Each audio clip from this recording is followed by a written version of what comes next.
பாமக தலைவர் ராமதாஸ் மோடி ஆட்சிக்கு 0 மதிப்பெண்கள் கொடுத்துவிட்டு தற்போது அவர்களுடனே கூட்டணி சேர்த்து பள்ளக்கு தூக்குவதாக முதல்வர் ஸ்டாலின் கடுமையாக விமர்சித்துள்ளார்.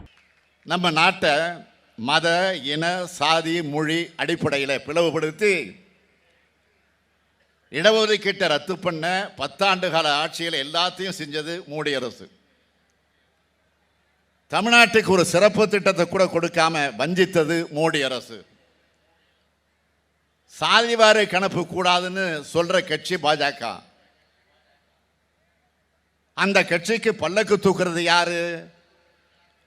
பெருமதிப்பிற்குரிய ஐயா ராமதாஸ் அவர்கள்.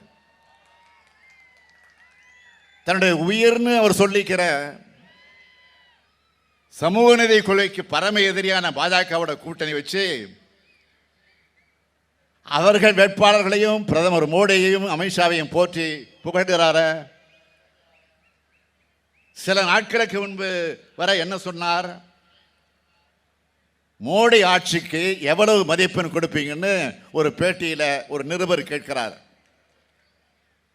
ஐயா ராமதாஸ் கிட்ட அந்த கேள்வியை கேட்டப்போ 0க்கும் கீழே ஒன்று இல்லை, இருந்தா அதான் கொடுப்பேன்னு சொல்லி பாஜகவை கடுமையாக விமர்சித்தார்.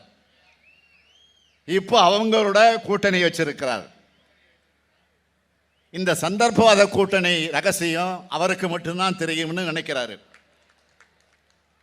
யாமறியின் பராபரப்பனை. செய்திகளை உள்ளது உள்ளபடி தெரிந்து கொள்ள ரெஃப்ளெக்ட் நியூஸை சப்ஸ்கிரைப் பண்ணுங்க.